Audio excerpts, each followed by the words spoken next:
talking about the rights of the disabled and look at a little bit at the legislation regarding disability. And to that extent, I thought it best that I should get the best for the commission to do the work.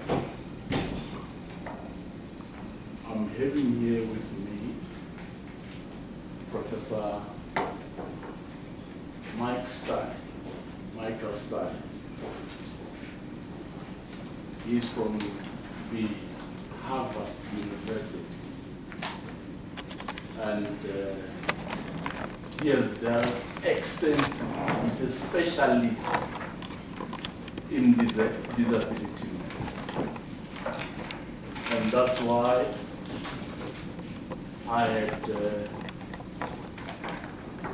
recruited him to be on my Section 11, my Section 5 committee.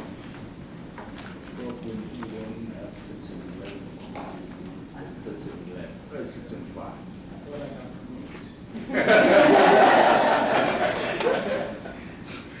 So, all of us here in the commission, you know how hard we are trying to try and realize the rights of people with disabilities. But it is always very important to be reinforced by somebody who is an expert and who is knowledgeable. And we hope that he will advise us on some of the techniques that we can use in trying to have the disabled enjoy the equal rights which everybody enjoys. The equal rights which are guaranteed by our Constitution. The equal rights which are stated in the Convention on the Rights of People with Disabilities, where South Africa is a signatory and has also ratified that convention. So I think we as the human rights activists, it is very important that we are kept up to date about new concepts, new legislation which is enacted regarding disability. So I'm not going to make a presentation today, but I'm going to give a chance to Professor Mark Stein to tell us something. And then after his presentation, we'll be given ample chance to ask questions. And everybody's free to ask any questions regarding disability and how to tackle disability. I mean, I think he's going also to tell us that disability, I mean, truly speaking, it's nothing but barriers that are there which prevents people with impairments to live normal life. So we believe if various barriers including, of course, attitudinal barriers, can be removed, disability won't be there. So, without wasting any time, probably let me give you Thank you so much, Commissioner. And this is my first visit to your home office, although I've been privileged to work with the Commission now for 10 of your 20 years. Let me wish you a happy anniversary. Many more. My first contact with the Commission came when then Commissioner Charlotte McLean, now Charlotte McLean-Schlappo, at the UN when she was representing all the national human rights institutions as part of the negotiations of the CRPD, Convention on the Rights of Persons with Disabilities. And it's just a great privilege to work with you. As far as disability and employment, I've been studying it and writing on it and advocating in it for 25 years. I've published more than you ever want to read on it, many hundreds of pages, several books, literally hundreds of pages.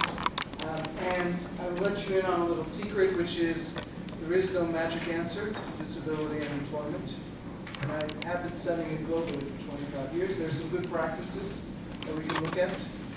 All of the practices, though, have to be understood within culture, in context.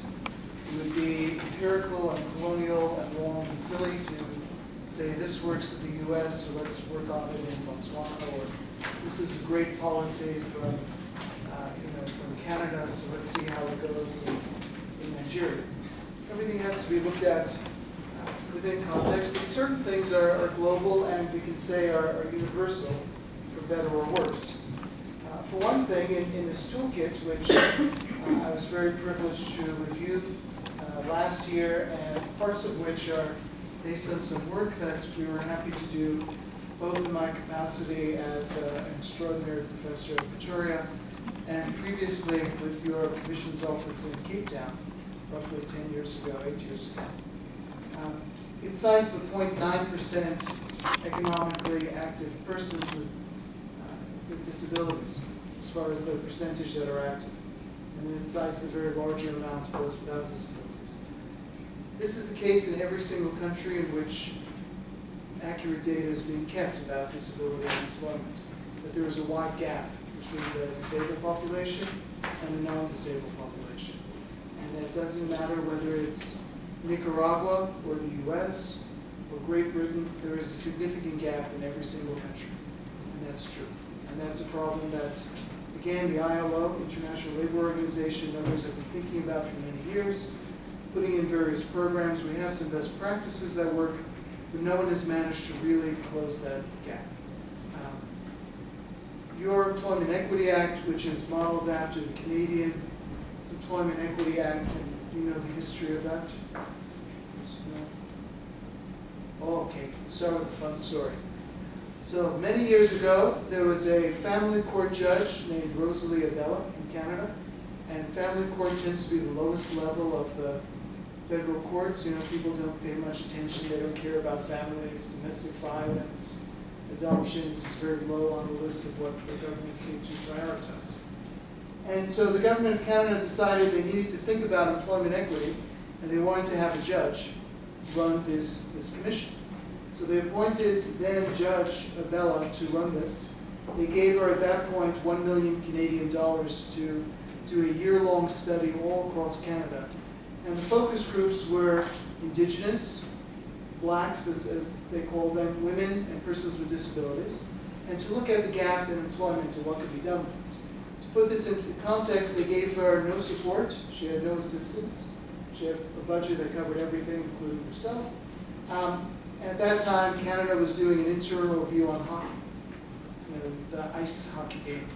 And for that commission, they gave $12 million, plus a staff of 6. So this is how high Canada prioritized this work back in the early 1990s. Well, Judge Abella went around the country and talked to all sorts of different people and wrote this recommendation, Employment Equity Recommendation. Parliament immediately picked it up, passed the Employment Equity Act. She was later on put onto the Supreme Court of Canada. She's been one of their highlight justices.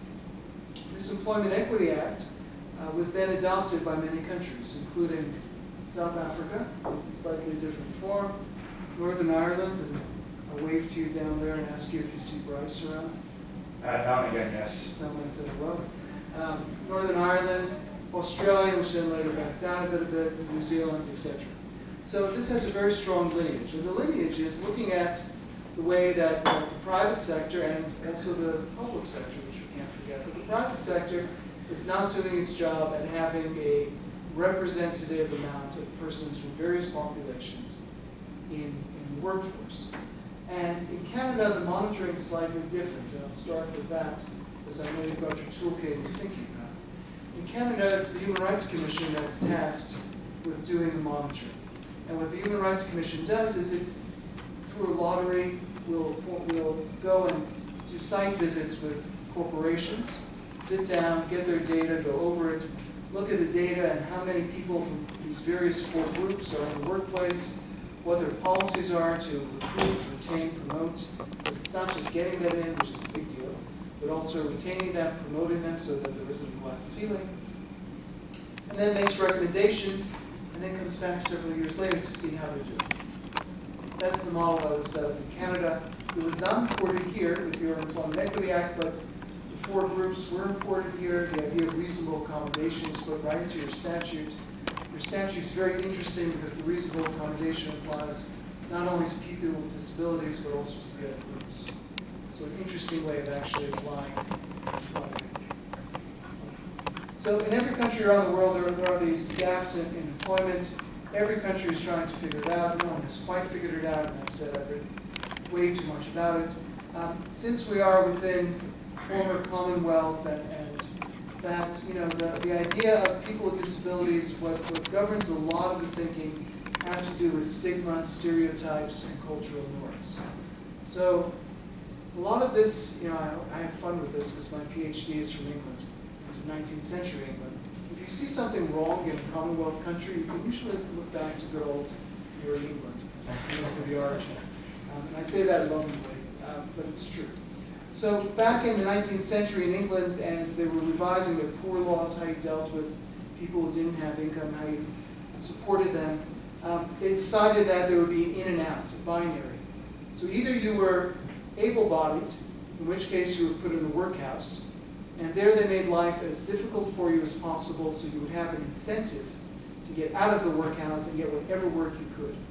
Does this sound like neoclassical modern American economics?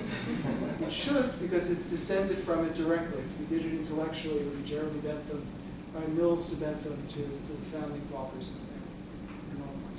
And in doing that, they created certain things like, if you heard the expression make work, expression make work comes from there because they used to have people tie together ropes. Braid rope together by hand, weave it together, and then take it apart. The idea being if they were going to get their bowl of soup and their piece of bread, while, by the way, they were separated from their families, they needed to earn it. Another thing that they came up with in this workhouse was a device which nowadays you pay lots of money to use. It's called a treadmill. And the idea was if you're going to get your soup and bread, you had to go run however many miles it was on the treadmill. But that was for able-bodied people. For disabled persons, it was thought inhumane to put them in the workhouse or to make them do this sort of things. And so they got relief, they got social benefits. From that time onwards, although before that time too, but from that time onwards, we've had statutory, systematic thinking in Anglo-American and Commonwealth countries that you either are able-bodied and therefore can and should work, or that you are disabled, which means you cannot work. And part of the struggle with disability employment and disability rights has been to say there are people who have impairments. I use a chair to get around. Kamish sees with great insight, but not always with his ocular vision. We can work. We do work. We're productive. But because we have that binary, either or, it's been very hard to get corporations, judges, governments, policies to think about it. And very often it's institutionalized. So in the US, until Obamacare actually kicks in and works, if you have a disability and you're not employed, and you need health care, which everyone needs health care, despite what some people in the US think, you had to go on social benefits, SSI and SSDI. And the minute you started working and earning a very small amount of money, they took your benefits away and they took your health care away.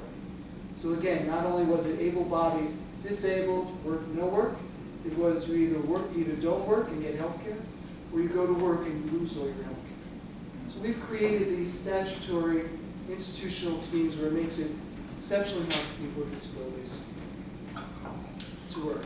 On top of all that, there is the stigma. So various things that are said about people with disabilities, and I'll give you a South Africa example. In 2006, the ILO and the University of the Western Cape and us sponsored a workshop on disability and employment.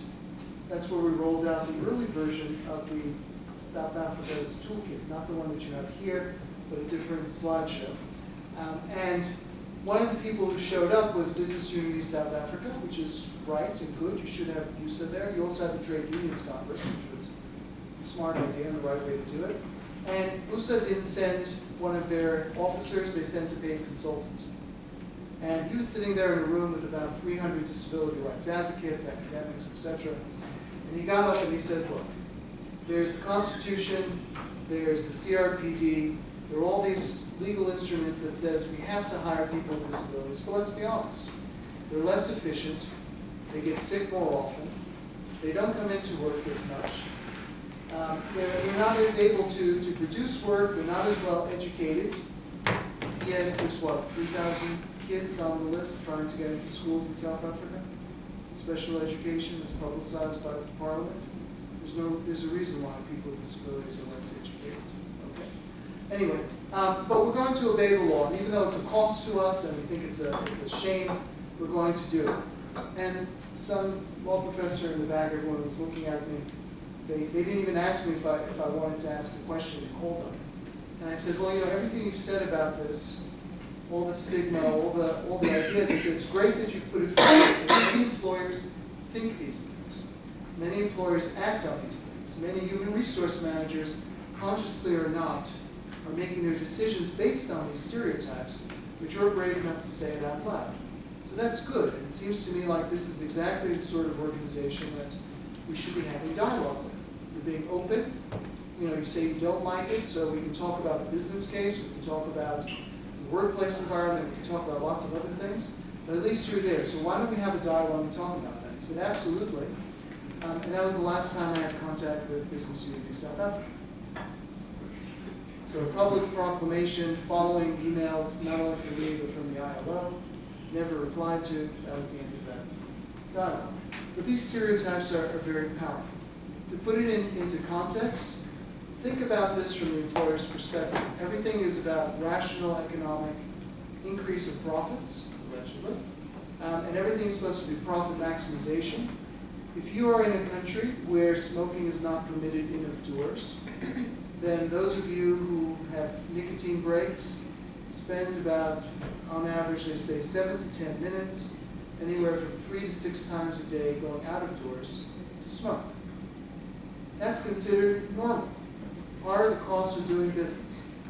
If you have a disability, say diabetes, and you need to have a once or twice a day break to inject yourself for the same 7 or 10 minutes with insulin, that's considered something special. That's considered a cost to the employer and not something that should be done because it's not part of the normal course of business. And if you get into the area of psychosocial disability, what used to be called mental disability, mental health, and by the way, you'll never get everyone right or happy on the words, so don't worry too much about being politically correct, worry about the content of it. But those certain words we do avoid. If you get into that area, so someone who's schizophrenic and who needs 10 minutes a day just to sit quietly and focus out the voices, that's totally different. It's okay to go for the 3 to 6, 7 to 10 minute breaks for smoke, for nicotine, but to do it for voices in your head, that's weird and different, and that's not something we want. So there is this idea among employers that is very different. And economically, it isn't. Rationally, it isn't. Dynamically, it isn't. But in their minds, it is. And that's something that has to be gotten over through education, through interaction, and through familiarity. Well, what do we know? And actually, let me put it into context with you. Would you gather that lawyers are good law abiders? And law professors? No, I'm shaking your head. Excellent. Do you think law professors know the law and ought to be following it? Good left wing. We're all supposed to be left wing and progressive. Do we follow the law? You would think. You know, I can tell you story after story after story of going and interviewing for a job as a law professor, and I was more than qualified. And I don't say that obnoxiously. I was at Harvard, and I was on Law Review, and I've got a PhD and numerous publications, etc., etc. And I went to the law professor's hiring, where you run around in an inaccessible hotel, and you have to get from one side of this mega complex to the other. And inside there are various schools. You know, anywhere from 1 person to 6 people are in there. And you go in and you interview, and they ask you about your research and your agenda, etc., etc.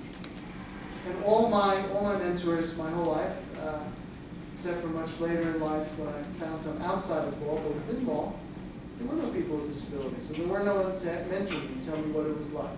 There were 3 people with disabilities teaching out of 2,000 in the U.S. when I entered legal academy. So my mentors have always been people of color, women. Not gays, because they weren't really openly gay at that point. So I went in, I interviewed, and I had an interview with a school in Los Angeles, and the chair, the person who was running it, was African American and was the head of the state Civil Liberties Union, was openly gay, and I thought, this is going to be a great interview. This man understands what it's like to be on the outside, trying to get in on the inside. I put aside my qualifications. This man's going to get it. And I go in and I interview with them, and then I do my other interviews, and I'm waiting to be invited back to their school to do a presentation. And they write to me and they say, sorry, but you're not a good fit for us this year. We wish you well, etc. So I go into my 2 mentors, both of whom were African American, and I said, I don't understand this. And they called him up, and I was in the room while they were on the speakerphone. And they said, well, what was going on with this? And they said, well, he wasn't a good fit. And they said, why? They said, well, he doesn't have presence. I said, what does that mean? So we're not sure he can teach large classes. They said, well, he's teaching a class of 100 and something at Stanford Law School and has nearly perfect teaching evaluations, better than the tenured faculty. What's the problem? Silence. So even people who are from marginalized populations, even people who should understand vulnerability and exclusion, I can tell you lots of stories like this. If you want, we can do it in Q&A or afterwards. But it's not about me, it's about them. Have these perceptions and misperceptions, and they have to be broken down, and they have to be engaged. What else do we know about employment? Well, let's take a moment and work through very quickly Article 27, because I know you don't want me to read you the article, but I just want to point out a few things to keep in mind because it affects your work. And maybe it'll influence some of your thinking, and then we can talk about some best practices and things that I've seen. As part of the Harvard Law School project on disability, which I run, I've worked in over 40 countries, and not all of that work is on employment. Some of it is. A lot of it's on inclusive ed and on civil society development, but I've seen lots of different examples, and I'm happy to share. So in Article 27, the thing you need to know about it generally is that the whole thrust of it is towards the open labor market. There's the goal of people with disabilities being just like people without disabilities, taking their CVs, submitting them, going for an interview, getting the job that they like, maybe, or maybe not, but being just like everybody else and not being treated differently on the basis of disability. And in the real world, that's very much a myth. The vast majority of people with disabilities in the developing world, is 4 out of 5, are in self-employment, informal employment sectors, piecemeal employment, part-time employment. In the developed world, instead of 4/5, it's more like more around 40% level. But the idea of just going and applying for a job and getting in is the goal, but it's not quite there. And the tension against the open market at the UN, when it was being negotiated, were those states that pointed to sheltered workshops or set-aside workshops, which are often state-sponsored. They're places where persons with intellectual, psychosocial, and often physical disabilities are placed and work at lower than minimum wage, and often do piecemeal work. Sometimes the work is simple, like putting together packets of pens. Sometimes it's quite sophisticated, especially with persons with Asperger's and autism spectrum disorder, reconditioning computers. That's one of the things they push on. They say we're very good at that, and it's a worthwhile thing, and we shouldn't be paid under minimum wage. So the tension there is between those government-run segregated institutions and between the open market where there's interaction. And you can understand why the disability rights movement was pushing so much for the open labor market. One, it provides choices. It allows people to move within sectors, move within companies. Two, it provides the integration that is so important, that goes beyond the value of work as a money-making device. Money-making is great. I wish one day I could do it too. But you know, money-making is great, and it provides agency. So if you have money and you don't have accessible transport, you can manage to get yourself to work if you have money. If you are making money and you don't have a good health care plan, you can manage to see a doctor or a specialist, and so on and so forth. If you are making money and schools are not admitting you, or you wish to get an extra degree and improve your human capital, your value as an employee, you can do that. So there's agency to it. So clearly there's a value to that. And clearly there's a connection, as you know, a vicious connection between disability and poverty. And it's not just the person with a disability, it's intergenerational. People with disabilities, including some in this room, have children. Right? And if we're not making money, our kids aren't going to have money. So it's intergenerational that way. It's intergenerational moving upstream. The data shows that if you are a person with a disability, your household is likely to be poor because they're experiencing costs, both in terms of output costs, caring for the person with a disability, and in terms of harder to quantify costs. Usually one person from the household is staying home and caring for the person with a disability, or at least one person, or missing part-time work. And it's highly gendered. It's almost always a mother or an auntie. And it's very heavily outnumbered. So the connection with poverty. So the money is very important, but beyond the money, there's also the social connection. So when we think about integrating societies, and I feel bashful saying that to you in South Africa, but in my work, when we think about integrating societies, at least from a disability perspective, we think about two places. We think about education and we think about employment. If children don't see other children who look different, and they don't interact with them, they don't experience them, then those children become other. And around the age of 6, children learn to start to internalize prejudices and start to accept the prejudices of society. Until 6 or so, the psychological literature says kids know, they think they can do everything. They can dance, they can sing, they can draw. You ask a 6-year-old, can you draw? Oh, yes. Can you dance? You bet. Can you go skiing? Absolutely. Right? Around the age 6, they start to think that they can't do things. Girls especially start to internalize things about not being as valuable and not being as good. And we start to internalize prejudices, which is not to say that our brains don't work by categorizing, because they do. Our brains categorize things, otherwise we wouldn't be able to get through the day. Right? And we also rely on lots of evidence. So you don't go to every restaurant in Joburg, but you find out which one is popular, or which ones your friends like. We always use proxies. But we also start to incorporate prejudices around that age. If we don't see the people, the prejudices are increased because they become this other, this unknown quantity that is off there and hidden and scary, and how do you engage with it? And it doesn't matter if it's a person with a disability, it doesn't matter if it's an albino, it doesn't matter if it's a person with a different race, it doesn't matter if it's a person with a different sexuality. That's true. So education is one place that we try to break down prejudices by interaction. And all the work of groups like Special Olympics, where even when there is not integrated schooling, there's integrated sports, show that the prejudices break down. They also show that there's greater empathy and connection from the children without disabilities later in life. They learn the social learning of how do you deal and interact and appreciate people who don't look or act or speak or worship or sound like you. The other area is employment. And all the literature on this, from political science on down, talks about the way to break down prejudice is to have people working side by side. If I'm a racist and I don't like people of a particular color, but I have to work with them every day, the literature says I may still be deficient, I may still have some of these thoughts, but as I see these people every day and as I interact with these people every day, I start to understand that they're people. They like their brides. They love their kids. They go to church or mosque or whatever, just like me. And that kind of connection begins to develop. So it's not just the money-making aspect of employment, but it's also the interaction that way.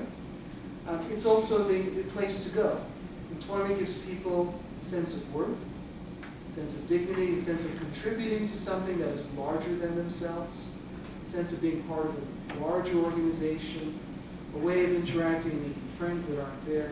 And it's no surprise that places like Norway, which has money coming out of its ears, is rethinking its social welfare schemes. Because right now they've got cradle-to-grave support for people with disabilities, and that's great. But they also realize through their studies that people with disabilities aren't working because they get so much support, and at the same time, they're not spending their time going to the parks or the museums or becoming artists or interacting with others. They're spending it at home. And they're not interacting with other people. And they're not as visible as they should be. So they're trying to rethink their social policy. So here, the labor market is very important in order that people can see each other. And that's why many people advocate against segregated employment. And you can put whatever name you like on it. It could be disability, it could be race, it could be gender. Segregation is not a healthy thing. It's not something we're trying to do. But there are times when there might be benefits to it. Okay. There are prohibitions against discrimination at work at all levels of the employment relationship. And that's there in part because of the glass ceiling and because the evidence shows that when people with disabilities enter the workforce, they tend not to advance at the same rate as others. About 3 weeks ago, I did a training for Asperger's New England. We had about 85 people. And this one woman told me the story of working in a corporation for 30 years, and she was at the same level. And every 2 or 3 years, the next level would open up, mid-management position. She would interview for it. I think she said she interviewed 12 times. And every time she interviewed, they wound up telling her that she was a good worker, they appreciated her, they're happy to have her in her position, but she just wasn't ready, good fit. Good fit for that position. So the glass ceiling is there just like it is for other marginalized groups.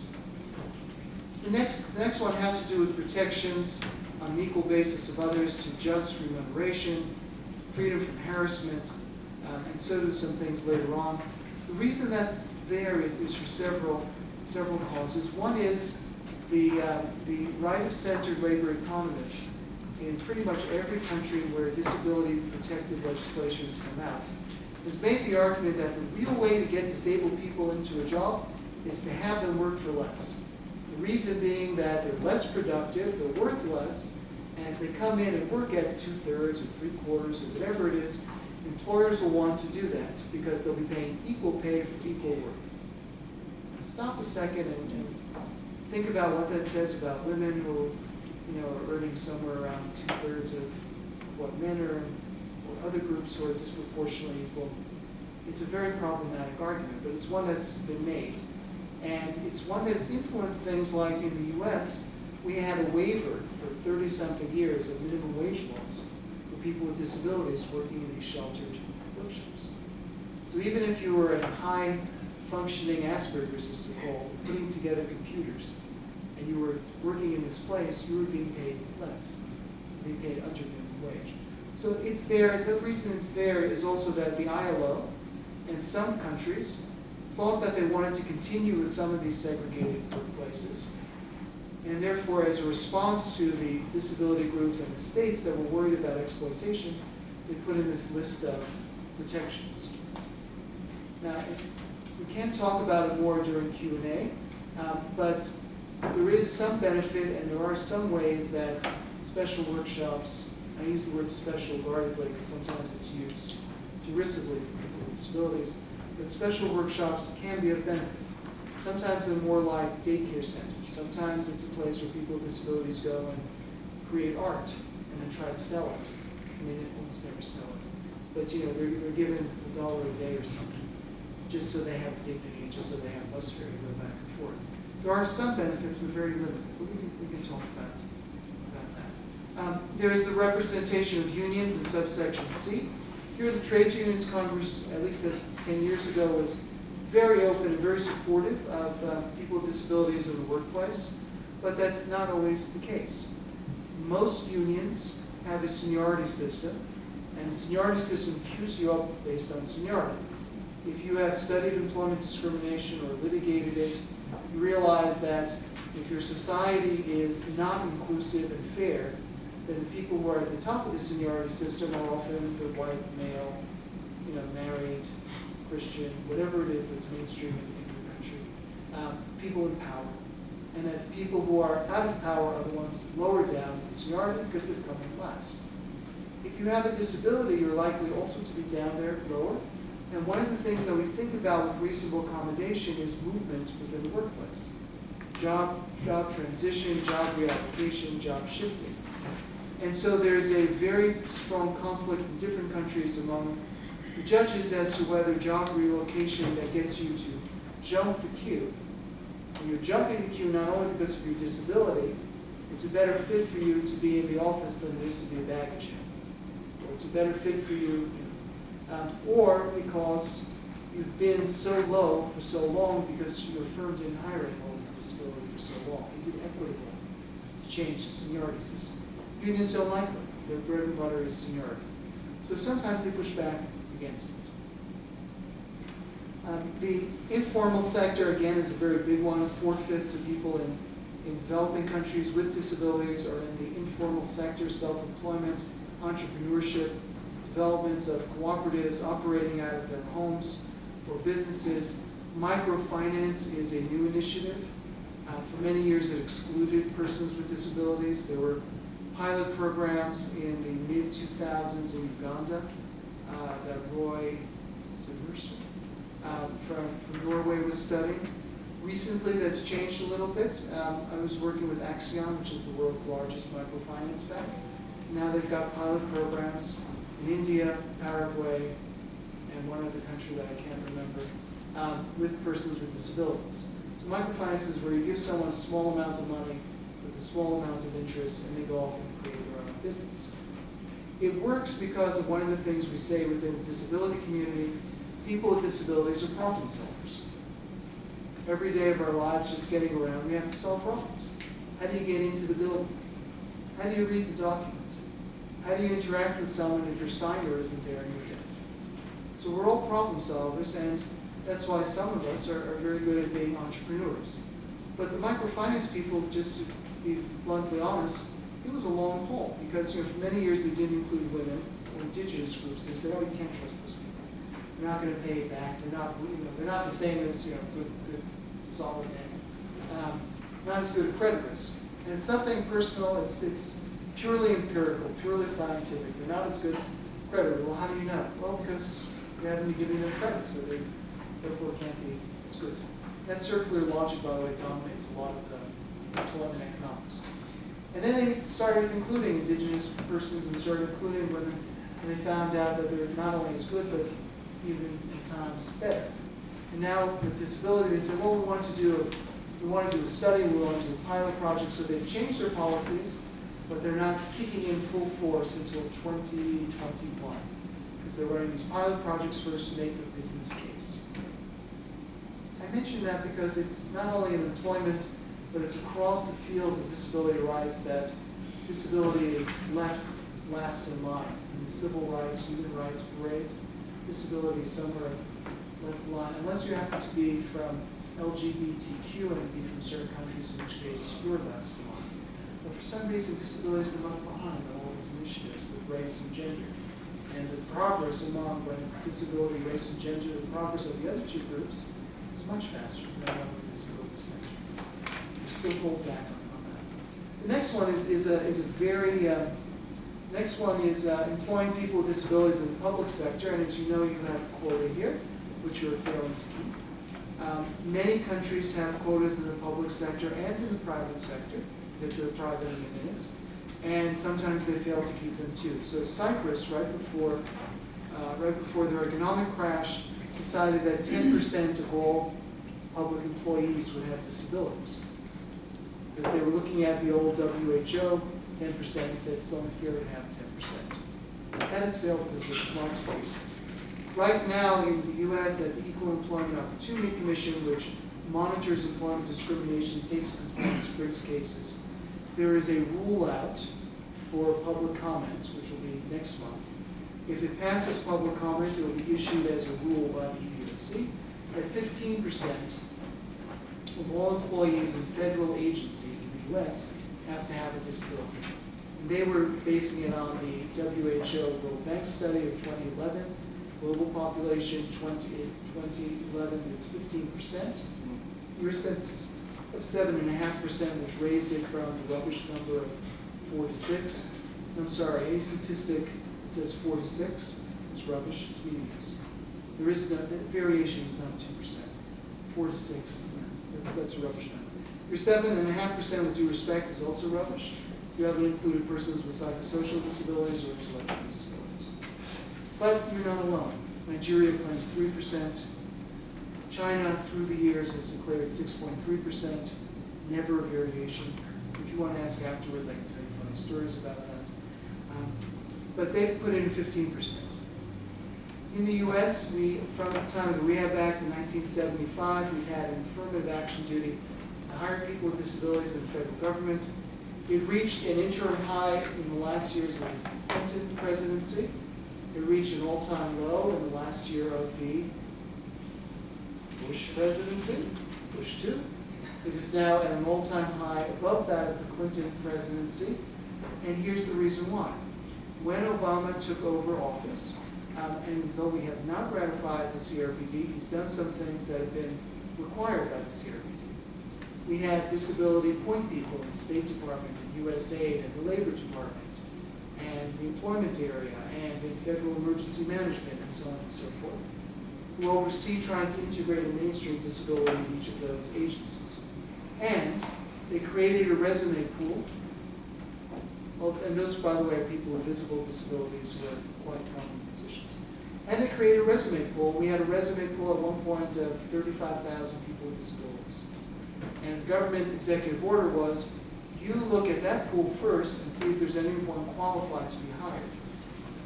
And only if you can't find someone from that pool, then go outside and start taking CVs. So we have now reached an all-time high in our federal government. Understand that there are hundreds of thousands of people in our federal government, so being just over 2% is actually a significant victory, but it's also at the same time, in view of 320 million people in the country, a small amount. So that's another initiative that's been done that's successful. Another thing that we've done in the public sector, beginning last April, and this is being monitored as well, and here the question of monitoring arises, Commission, is a 7% disability employment rate for those getting federal contracts. So for many years we've said you cannot discriminate against people with disabilities if you receive federal money. That means if you're a university, although so far as I know just about every university is in violation of that rule, or if you're a defense contractor who gobble up billions and billions and billions of dollars, I'm not exaggerating, maybe trillions, or if you're the person who's got a transportation company, and so far, and so on and so forth. We never required them to show non-discrimination by showing how many people with disabilities they're hiring. Now there's a 7%, but it's not what I wanted, which was a strict goal, and making them show the 7%. Instead, it's an aspiration that, much like Canada and the Human Rights Commission, is being looked at by audits. So the Office of Federal Contractor Compliance, which is part of the Labor Department, beginning last January, started to audit on a lottery basis large companies to look at how many people with disabilities they have. And when they don't come up to the 7%, they make them show what policies and practices they have in place, working towards hiring people with disabilities. This is all lifted, by the way, straight from our Civil Rights Act of '64, Title VII, Employment Discrimination Jurisprudence. So what policies and practices are they having to move towards that? What interim goals have they set? What long-term goals have they set? And then they're going to come back and visit in 3 years and see where they're We're very lucky that the person who's heading that office is a former civil rights litigator. And what she's done, because she's a presidential appointee and is going to have to cycle off after the election, is she's put in the full-time civil servants of her own choosing. So hopefully there's an institutional memory and an ethic there, but it's not required. This has been interesting and brings us back to private employment, because one of the hats I have is the National Organization on Disability, and I'm on their board, and we held meetings, and we're the ones who are supposed to be educating and running the 7% initiative. We held meetings with private employers, a large forum, and they sat there, and you can guess what they said. Anyone want to guess? Same thing they said about women years ago, same thing they said about people of color. We'd love to do it, we can't find any qualified ones. We can't find them. We've looked under every rock, can't find them. Oh, have you gone to high schools and created internship programs? No? Oh, okay. Have you advertised? No. Have you created promotion and retention? And no. Okay. But we don't have to. So why? Well, here's our lawyers. They brought their lawyers. I'm a law professor. I teach lawyers. I hate bad lawyers. Bad lawyers are like the oil on the bottom of society. They're just rough. They bring these lawyers. They say, we've got our lawyers here. They say that under the Americans with Disabilities Act, we cannot inquire as to the existence or history of a disability. So we're not allowed to do it. Therefore, this regulation is illegal. We can't do it. And I looked at the chair. I said, Chair, may I handle this?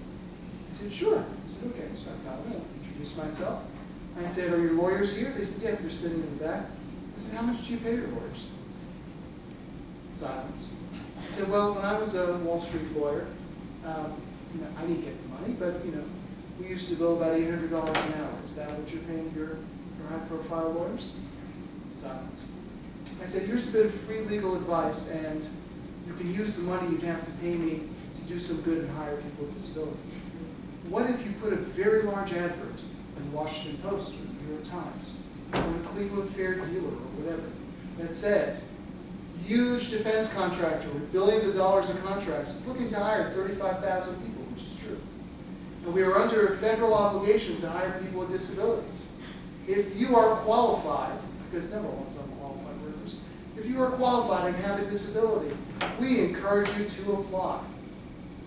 Light bulb over the head, sunshine and rainbows in the room. The thing with employers and lawyers, and I say this about lawyers, we train them, I don't, we train them, or for some reason they become pit bulls. They become the ones who create the moat and set the dogs out and pour the hot oil over the wall. And instead they should be the people facilitating their clients getting to where they need to be. And doing so in a pleasant environment. I use the word pleasant. This litigation is costly and makes everyone unhappy and nasty. Simple solution, right? Put adverts. Guess what? It's working. So 7% can work. We'll see how far it goes, but it can. H is the one you may want to know about, promoting the employment of persons with disabilities in the private sector through appropriate policies. These policies, notice the only one that's actually mentioned is affirmative action. And affirmative action, as you know, means you've got two candidates who basically look the same as far as qualifications. There is no such thing, by the way, as assessing absolutely who is more qualified than others when there is a law. When one person has a high school degree and another person has 3 PhDs, yes. When people are in the same general category, it's fiction. Employment doesn't work by saying, produce 70 widgets an hour. Employment is, are we happy with you? And part of are we happy with you is, do you get your job done? Do you get your job done is highly subjective. And there may be hours worked, there may be clients raised or service, but within that, there's a lot of subjection. So, affirmative action, if two candidates kind of look the same and one has a protected characteristic, it means you hire that one. It doesn't mean you hire an unqualified person. At the negotiations, and I remember them well, there was a lot of pushback against quotas, especially from the disability community. Not from the states, from the disability community. And so here, the only thing that's mentioned is affirmative action. But quota is perfectly permissible. We can talk about quotas because they have their pluses and their minuses, and they're used very differently in different places. And different disability groups and different sectors in different countries have different reactions to it, but it is one of the possible special measures and appropriate measures that can be used. Another is government procurement contracts. So your government, my government, every government buys lots of stuff. Contracts to have transportation, right? We hire people to ferry people around. It contracts people to produce garbage bags. It hires people to be maintenance workers. It hires law firms. Your government contracts every single day thousands and thousands and thousands. Why not contract with disability-owned organizations? Or partly disability-owned organizations, or all black-owned organizations, or lesbian organizations, or whatever it is. Government procurement contract is a very, very effective way of doing it because we're not doing anyone a favor. You're paying them the same rates as everyone else is getting, but you're giving the employment and the income over to particular groups.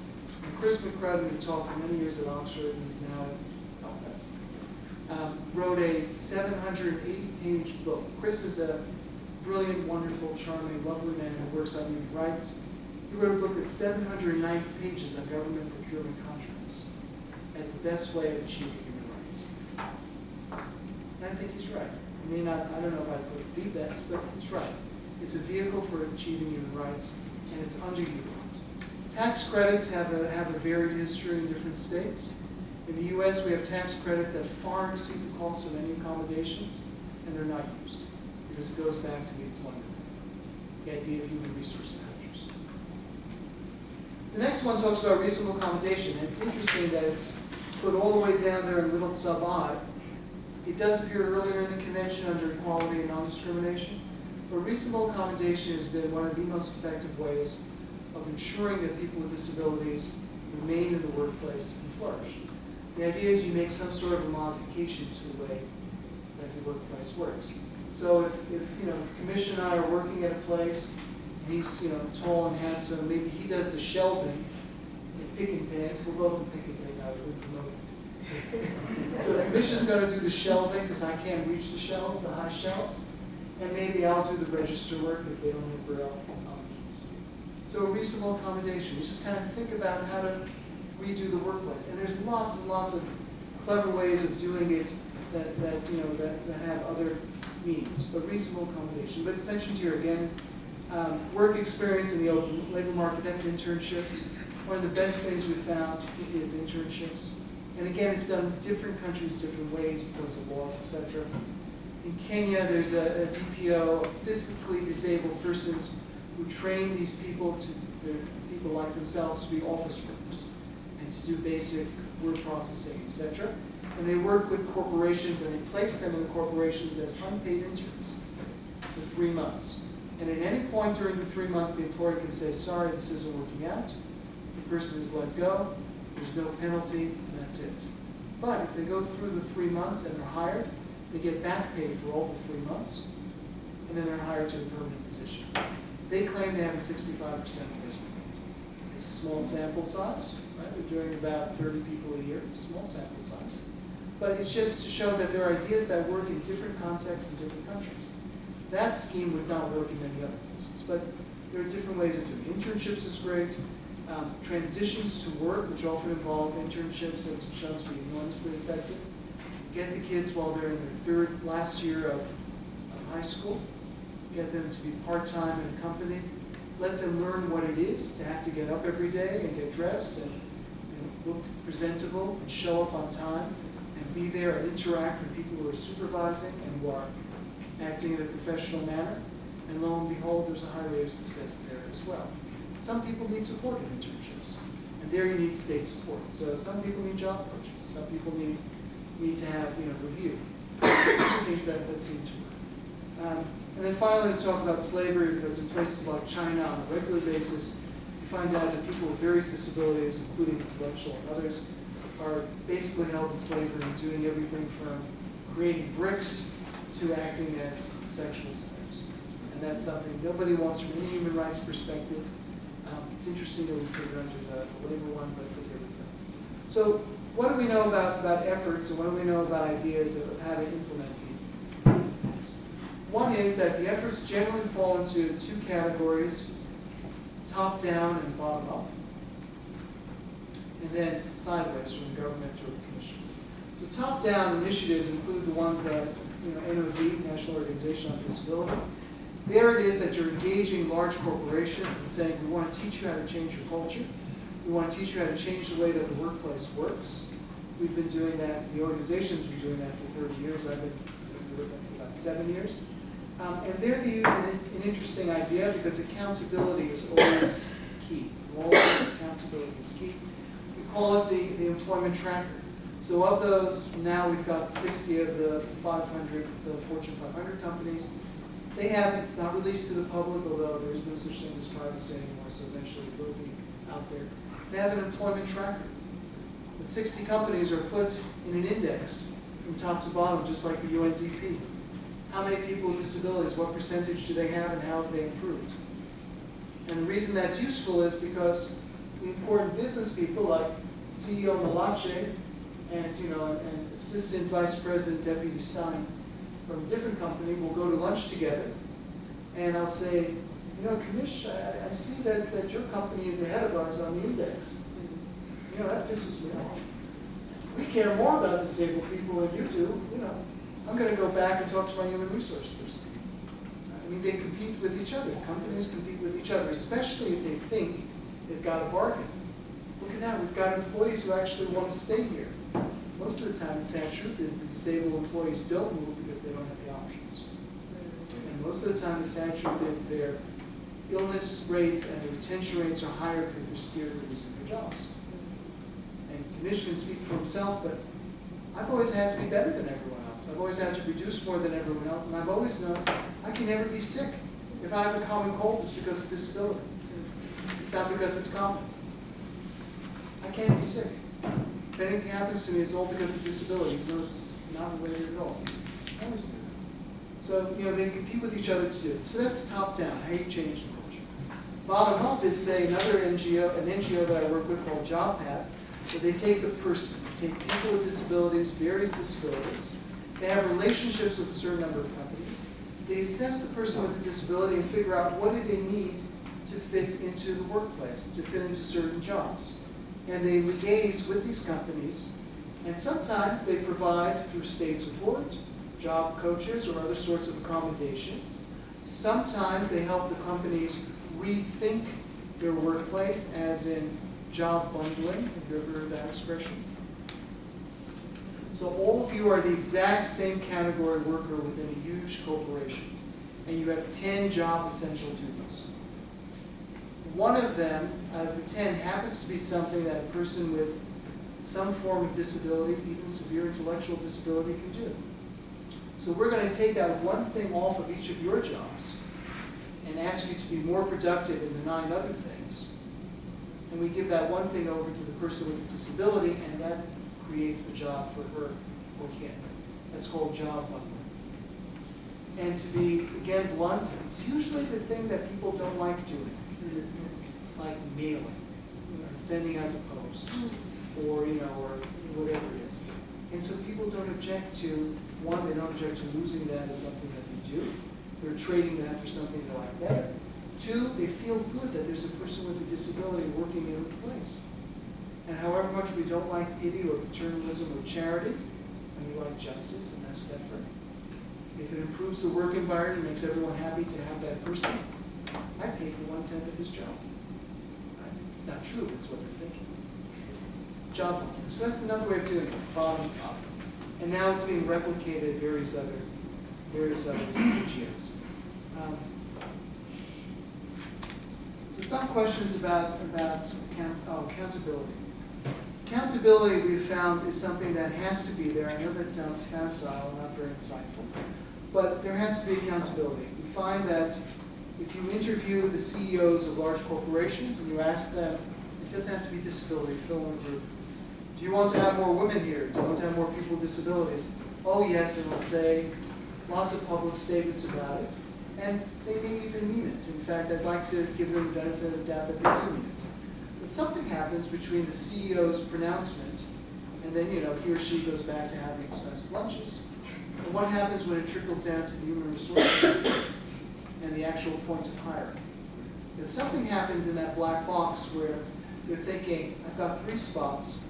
I can either hire someone who looks like me or is part of something that I can identify that looks normal to me, or someone who's going to raise challenges or not quite be normal or calls me extra effort, or maybe wind up suing us if something doesn't go wrong. And at the end of the day, out from the black box comes the same hiring numbers despite the CEO announcement. So what does work, though, is the CEO who says, this is really important to me, we need to have people with disabilities here, and sits around a table like this with the human resource managers and says, and in 3 months' time, we're going to sit back here again. I've got the numbers here in front of what our disability employment rate is in each of your sectors, and in 3 months I'm going to have those numbers again, and we're going to see who's doing a good job and who isn't.